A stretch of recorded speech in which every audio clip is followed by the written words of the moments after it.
Okay, now that False Move Monday is over, and it's my favorite time, let's take a look at our daily close. Let's break it down, and let's talk about bitty Bitcoin.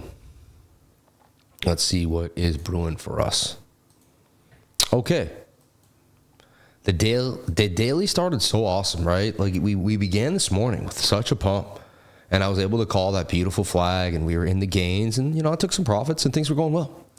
I opened up some bigger trades, and then I was up big, and then when I felt like the price action was weary, I cut them off, and then I opened up another one, and we're kind of still flat right now for Bitcoin, right? Kind of just sideways, but this candle closed bearish, so let's take a look. We opened at 62.8, the high was 64.478, the low was 62.128, and we closed at 62.224, down $5.95 on the day. So we go down $595 on the day. Again, let's talk about our weekly candle closings. Let's break it down.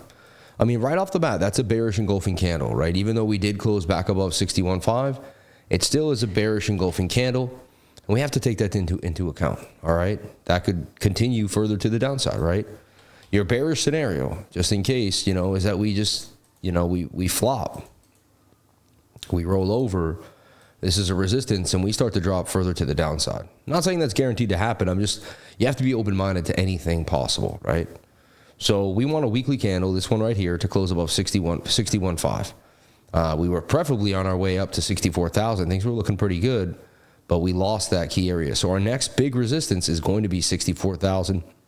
So you don't want to lose 61.5. You want to gain 64. That's going to be like the main way we make it out of here, okay? All right. Let's look at our 3-day chart. 3-day chart showing signs of life, but that wick isn't amazing. This candle will close tomorrow night at 8 p.m. So we have about 23 hours for this candle to close.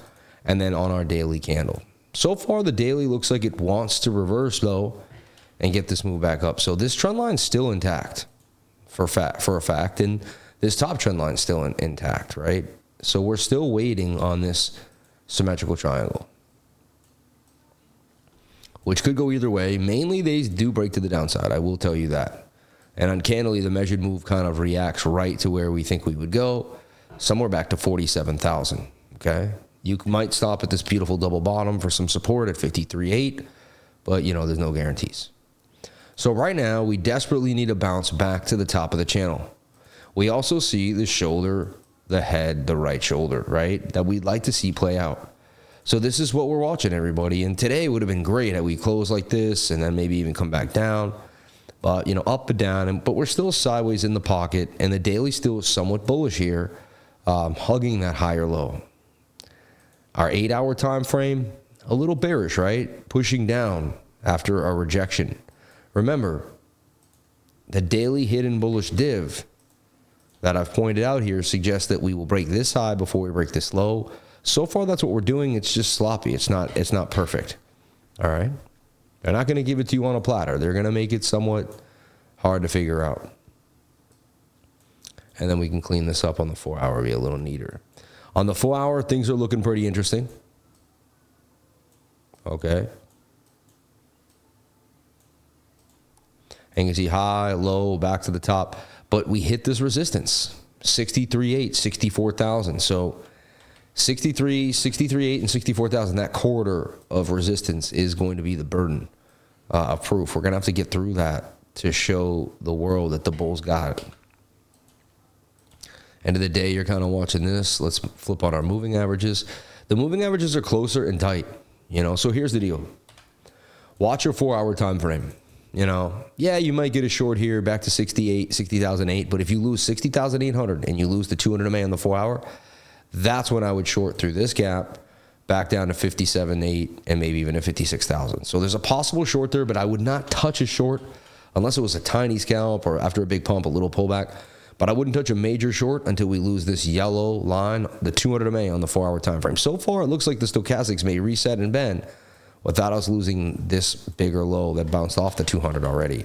So some signs of life here. The 4-hour does, to me, look a little more bullish than bearish. And I like what I'm seeing so far. Right? Like, the fact, again, if we lose this trend line, if we lose, even this support zone, 61.5, then we're looking for that. So it's not all amazing. We really need a bounce here back to the top of the channel. And then today it was all fun and games, right? With this beautiful flag. We broke out, but resistance. Couldn't get back above 64,000, and we kind of fell back into the trap here yet again. Remember, I just kept making kind of little flags to see if they would play out on the smaller time frames. They did not. So we're watching this flag here to see if it can kind of, you know, that was an M right there, broke down, but now it's attempting to see if it can bounce back up. Very ugly channel.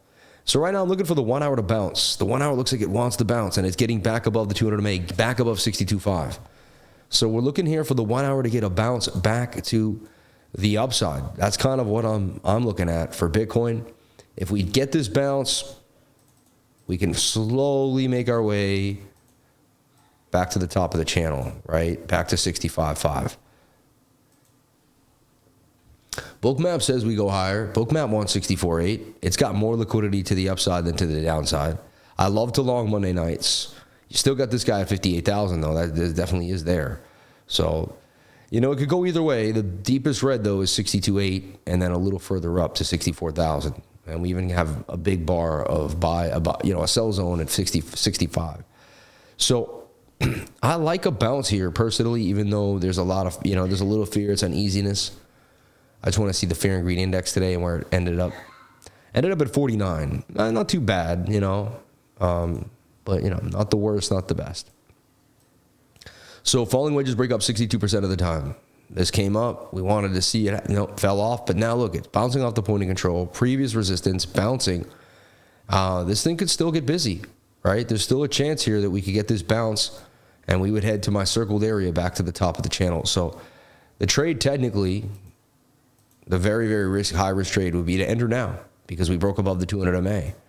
Stop loss, you know, right there, right below this trend line at 61.440, right below 61.5, and see if we can get that move to the upside. I would be looking for this. I may possibly take this trade. If I do, I'll let you guys know inside the trading group.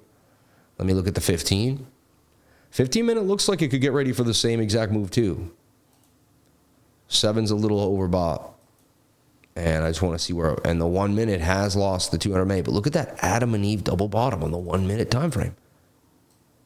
A textbook Adam and Eve says it's going to break to the upside. 62.5. Adam and Eve at 62.5. I'd get away from the smaller time frames for now. I'd be looking to play this 1 hour time frame throughout the night. Super high risk, high reward. And I'm not in yet. I'd be waiting, but there's a chance I do enter this trade. We'll watch. I want to see how the next 1 hour candle closes in 23 minutes. If it can close above the 200 MA, that is a more bullish sign for Bitcoin.